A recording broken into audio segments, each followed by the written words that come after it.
Islam provides us with the astonishing details of the creation of Adam 1. Both Christian and Jewish traditions are remarkably similar yet importantly different to the Quran. The book of Genesis describes Adam as being made from the dust of the earth, and in the Talmud, Adam is described as being kneaded from mud. And God said to the angels, "Verily, I am going to place mankind generations after generations on earth." They said, "Will you place therein those who will make mischief therein and shed blood, while we glorify you with praises and thanks and sanctify you?" God said, "I know that which you do not know." Quran 2:30. So begins the story of Adam, the first man, the first human being. God created Adam from a handful of soil containing portions from all its varieties on earth. Angels were sent to earth to collect the soil that was to become Adam. It was red, white, brown, and black. It was soft and malleable, hard and gritty. It came from the mountains and the valleys, from infertile deserts. One based on the work of Al-Imam ibn Kathir, the stories of the prophets, and lush fertile plains, and all the natural varieties in between. The descendants of Adam were destined to be as diverse as the handful of soil from which their ancestor was created. All have different appearances, attributes, and qualities. Soil or clay. Throughout the Quran, the soil used to create Adam is referred to by many names, and from this we are able to understand some of the methodology of his creation. Each name for soil is used at a different stage of Adam's creation. Soil, taken from the earth, is referred to as soil. God also refers to it as clay. When it is mixed with water, it becomes mud. When it is left to stand, the water content reduces, and it becomes sticky clay or bud. If it is again left for some time, it begins to smell, and the color becomes darker, black, smooth clay. It was from this substance that God molded the form of Adam. His soulless body was left to dry, and it became what is known in the Quran as sounding clay. Adam was molded from something akin to potter's clay. When it is wrapped, it produces a ringing sound. The first man is honored, and God said to the angels, "And when your Lord said to the angels, I am going to create a human from sounding clay of altered black smooth mud. So when I have fashioned him and breathed into him soul created by me, then you fall down prostrate to him."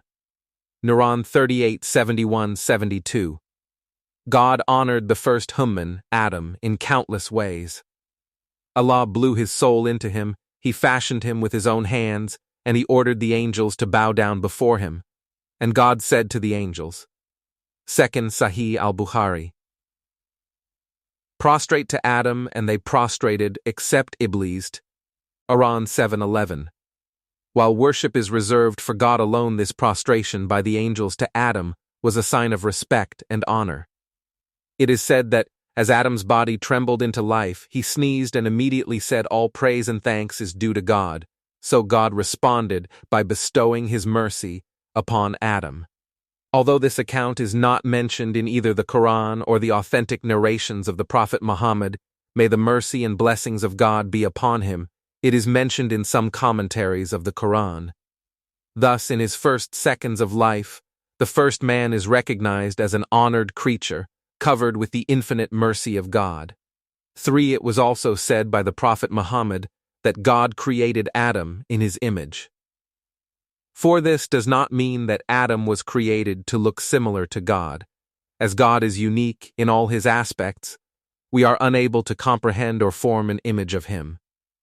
It does mean, however, that Adam was given some qualities which also God has, although incomparable. He was given qualities of mercy, love, free will, and others. The first greeting Adam was instructed to approach a group of angels sitting near to him and greet them with the words, "Assalamu alaikum," "May God's peace be upon you." They answered, "And also upon you be God's peace, mercy, and blessings." From that day forward, these words became the greeting of those submitted to God. From the moment of Adam's creation, we his descendants were instructed to spread peace. 3 Al-Imam Ibn Kathir. The Stories of the Prophets. 4 Sahih Muslim. Adam, the caretaker God, told mankind that he did not create them except that they should worship him.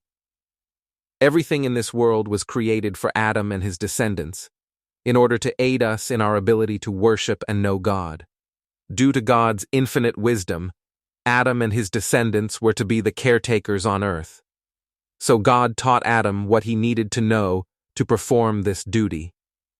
God mentions, he taught Adam all the names of everything, around 231. God gave Adam the ability to identify and designate names to everything. He taught him language, speech, and the ability to communicate. God imbued Adam with an insatiable need for and love of knowledge. After Adam had learned the names and uses for all things, God said to the angels, "Tell me the names of these, if you are truthful." They answered, "Glory be to you, we have no knowledge except what you have taught us. Verily it is you the all-knower, the all-wise." Quran 2:31-32. God turned to Adam and said, "O Adam, inform them of their names." And when he had informed them of their names, he said, "Did I not tell you that I know the unseen in the heavens and the earth, and I know what you reveal and what you have been hiding?" Quran 2:2-33. Adam tried to speak with the angels, but they were occupied worshiping God. The angels were given no specific knowledge or freedom of will, their sole purpose being to worship and praise God. Adam, on the other hand, was given the ability to reason, make choices, and identify objects and their purpose. This helped to prepare Adam for his coming role on earth. So Adam knew the names of everything, but he was alone in heaven. One morning Adam awoke to find a woman gazing at him. 5 Adam opened his eyes and looked into the beautiful face of a woman gazing down at him. Adam was surprised and asked the woman why she had been created. She revealed that she was to ease his loneliness and bring tranquility to him. The angels questioned Adam. They knew that Adam possessed knowledge of things they did not know about, and the knowledge mankind would need to occupy the earth. They said, "Who is this?" And Adam replied, "This is Eve." Eve is hawwa in Arabic. It comes from the root word hay, meaning living. Eve is also an English variant of the old Hebrew word hawwa, also deriving from hay. Adam informed the angels that Eve was so named because she was made from a part of him, and he, Adam, was a living being. Both Jewish and Christian traditions also maintain that Eve was created from Adam's rib, although in a literal translation of the Jewish tradition, rib is sometimes referred to as side. And God said, "O mankind, be dutiful to your Lord, who created you from a single person, Adam, and from him he created his wife, and from them both he created many men and women." Quran 4. The traditions of Prophet Muhammad relate that Eve was created while Adam was sleeping from his shortest left rib, and that after some time she was clothed with flesh. Hidarawai Wasamal used the story of Eve's creation from Adam's rib as a basis for imploring people to be gentle and kind to women.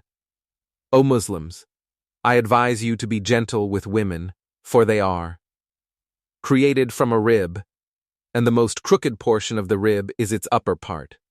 If you try to straighten it, it will break, and if you leave it, it will remain crooked. So I urge you to take care of the women. Ahi-al-Ho, dwelling in paradise, Adam and Eve dwelt in tranquility in paradise. This too is agreed upon by Islamic, Christian, and Jewish traditions. Islam tells us that all of paradise was theirs to enjoy, and God said to Adam, "Eat both of you freely with pleasure and delight of things therein, as wherever you will." Quran 2:35. The Quran does not reveal the exact location of where this paradise was. However, commentators agree that it is not on the earth, and that the knowledge of the location is of no benefit to mankind. The benefit is in understanding the lesson from the events that took place there. God continued his instructions to Adam and Eve by warning them, "Come not near this tree, or you both will be of the wrongdoers. Quran 235. The Quran does not reveal what type of tree it was, we have no details, and seeking such knowledge also produces no benefit. What is understood is that Adam and Eve lived a tranquil existence, and understood that they were forbidden to eat from the tree. However, Satan was waiting to exploit the weakness of mankind. Who is Satan? Satan is a creature from the world of the jinn. The jinn are a creation of God made from fire. They are separate and different from both the angels and mankind. However, like mankind, they possess the power of reason and can choose between good and evil. The jinn existed before the creation of Adam, and Satan was Al-Ashkar, U 2003. The World of Jinn and Devils. Islamic Creed Series. International Islamic Publishing House, Riyadh, the most righteous among them, so much so that he was elevated to a high position amongst the angels. The angels prostrated themselves, all of them together. Except Satan, he refused to be among the prostrators. God said, "O Satan, what is your reason for not being among the prostrators?" Satan said, "I am not the one to prostrate myself to a human being, whom you created from sounding clay of altered black smooth mud."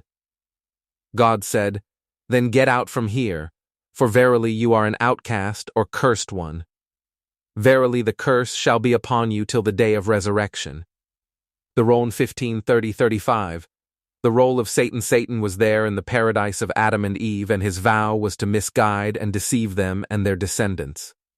Satan said, "Surely I will sit in wait against them on your straight path. Then I will come to them from before them and behind them, from their right and from their left." The Ron 7:16-17. Satan is arrogant and considered himself better than Adam, and thus mankind. He is crafty and cunning, but ultimately understands the weakness of human beings. He recognizes their loves and desires. Sheikh Ibn al-Qayyim in Ighathat al-Lahfan. Satan did not say to Adam and Eve, "Go eat from that tree," nor did he outrightly tell them to disobey God. He whispered into their hearts and planted disquieting thoughts and desires. Satan said to Adam and Eve, "Your Lord did not forbid you this tree save that you should become angels or become of the immortals." Quran 7:20. Their minds became filled with thoughts of the tree, and one day they decided to eat from it. Adam and Eve behaved as all human beings do. They became preoccupied with their own thoughts and the whisperings of Satan, and they forgot the warning from God. It is at this point that the Jewish and Christian traditions differ greatly from Islam. At no point do the words of God, the Quran, or the traditions and sayings of Prophet Muhammad indicate that Satan came to Adam and Eve in the form of a snake or serpent. Islam in no way indicates that Eve was the weaker of the two, or that she tempted Adam to disobey God. Eating the fruit of the tree was a mistake committed by both Adam and Eve. They bear equal responsibility. It was not the original sin spoken about in Christian traditions. The descendants of Adam are not being punished for the sins of their original parents. It was a mistake, and God, in His infinite wisdom and mercy, forgave them both. Islam rejects the Christian concept of original sin and the notion that all humans are born sinners due to the actions of Adam. God says in the Quran, "And no bearer of burdens shall bear another's burden." Quran 35:18.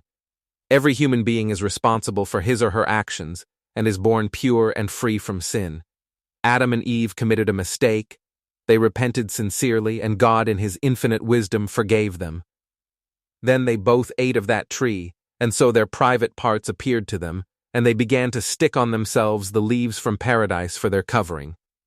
Thus did Adam disobey his Lord.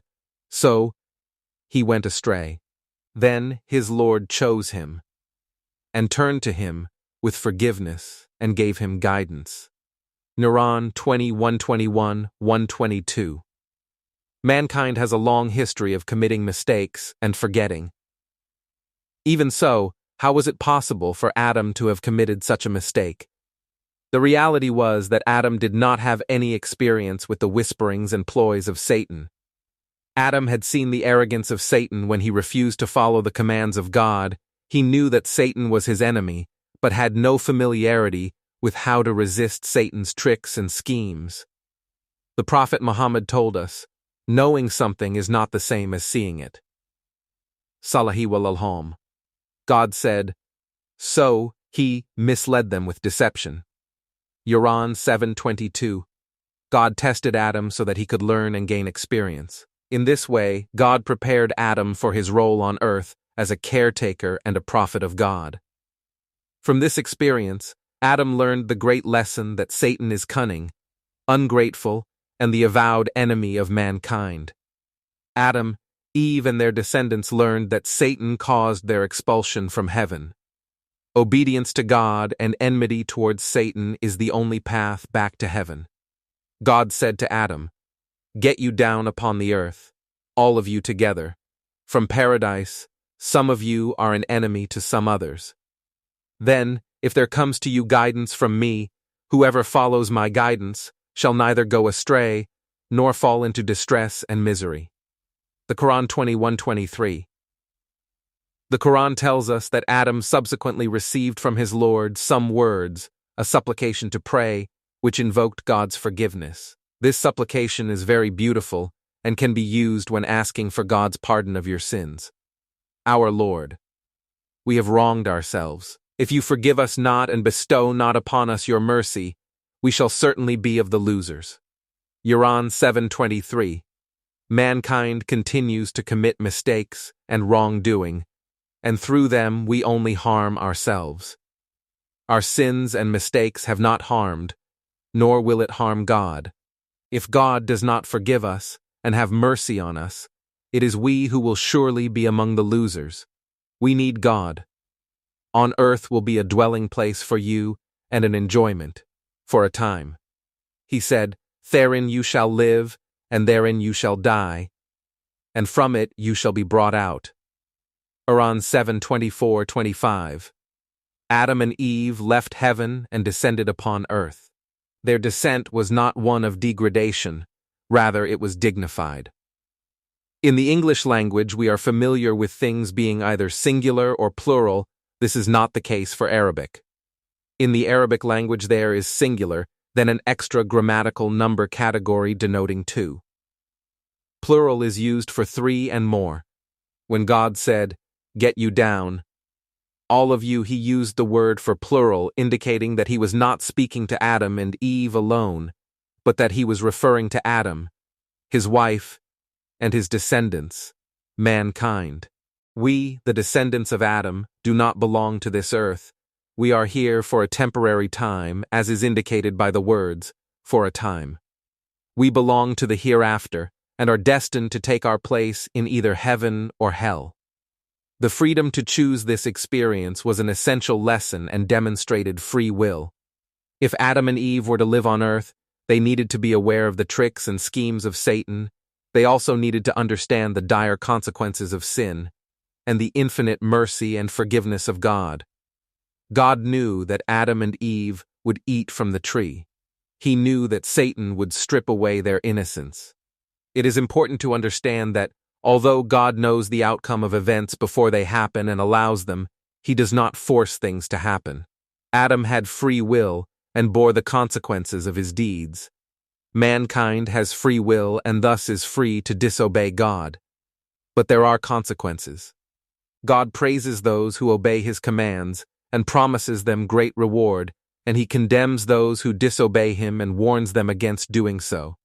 Muhammad ibn al-Hussein al-Ajuri. Where Adam and Eve descended, there are many reports on the subject of where on earth Adam and Eve descended, although none of them come from the Quran or Sunnah. We thus understand that the location of their descent is something that is of no importance, and there is no benefit in this knowledge were we to have it. We do know, however, that Adam and Eve descended to earth on a Friday. In a tradition narrated to inform us of the importance of Fridays, the Prophet Muhammad, may the mercy and blessings of God be upon him, said, "The best of days on which the sun has risen is Friday. This day Adam was created, and on this day he was descended to earth." Salahi al-Lahu. Adam and Eve left paradise and began their life on earth. God had prepared them in many ways. He gave them the experience of struggling against the whisperings and schemes of Satan. He taught Adam the names of everything and instructed him in its properties and usefulness. Adam took up his position as caretaker of the earth and prophet of God. Adam, the first prophet of God, was responsible for teaching his wife and offspring how to worship God and seek his forgiveness. Adam established the laws of God and set about trying to support his family and learning to subdue and care for the earth. His task was to perpetuate, cultivate, construct, and populate. He was to raise children who would live according to God's instructions and care for and improve the earth. Adam's first 4 children, Adam and Eve's first children, Cain and his sister, were twins. Abel and his sister, another set of twins, soon followed. Adam and his family lived in peace and harmony. Cain plowed the earth while Abel raised livestock. Time passed, and the occasion came for the sons of Adam to marry. A group of the companions of Prophet Muhammad, including Ibn Abbas and Ibn Masud, related that intermarriage of the male of one pregnancy with the female of another had been the practice among Adam's children. Therefore we know that God's plan to fill the earth included each of Adam's sons marrying the twin sister of the other. It seems that beauty has played a part in the attraction of men and women since the beginning. Cain was not pleased with the partner chosen for him. Cain began to envy his brother and refused to obey the command of his father, and, in doing so, he disobeyed God. God created man with both good and bad tendencies, and the struggle to overcome our baser instincts is part of his test for us. God commanded that each son was to offer a sacrifice. His judgment would favor the son whose offer was the most acceptable. Cain offered his worst grain, but Abel offered his best livestock. God accepted Abel's sacrifice, so Cain became enraged, threatening to kill his brother. And Nur Muhammad recite to them, the Jews, the story of the 2 sons of Adam, Abel and Cain. In truth, when each offered a sacrifice to God, it was accepted from the one, but not from the other. The latter said to the former, "I will surely kill you." Quran 5:27. Abel advised his brother that God would accept good deeds from those that fear and serve him, but reject the good deeds of those who are arrogant, selfish, and disobedient towards God. The former said, "Verily God accepts only from those who are pious. If you do stretch your hand against me to kill me, I shall never stretch my hand against you to kill you, for I fear God, the Lord of mankind, jinn, and all that exists." Quran 5:27-28. The first murder so the self of the other, one, encouraged him, and made fair seeming to him the murder of his brother. He murdered him, and became one of the losers. Quran 5:30. Prophet Muhammad informed us that Cain became angry and hit his brother over the head with a piece of iron. It was also said in another narration that Cain hit Abel over the head while he was sleeping. God sent a crow who scratched the ground to show him to hide the dead body of his brother. He said, "Woe to me! Am I not even able to be as this crow, and to hide the dead body of my brother?" Then he became one of those who regretted. Quran 5:31. Adam was devastated. He had lost both his first and second-born sons. One had been murdered, the other was won over by mankind's greatest enemy, Satan. Patiently, Adam prayed for his son, and continued to care for the earth. He taught his many children and grandchildren about God. He told them of his own encounter with Satan, and advised them to beware of Satan's tricks and schemes.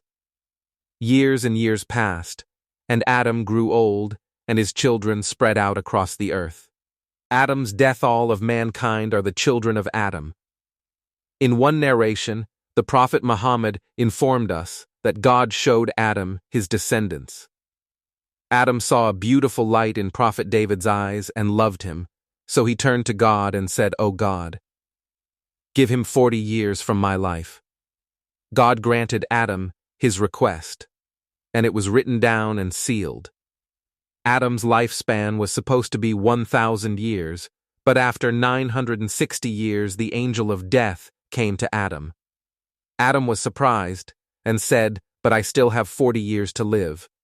The angel of death reminded him of his gift of 40 years to his beloved descendant, Prophet David, but Adam denied it. Many, many years later, the last prophet Muhammad said, "Adam denied, so the children of Adam deny. Adam forgot, and his children forget. Adam made mistakes, and his children make mistakes." In Arabic, the word for mankind is insan, and it comes from the root word nisyan, to forget. This is part of human nature. Mankind forgets, and when we forget, we deny and reject. Adam forgot, he was not lying, and God forgave him.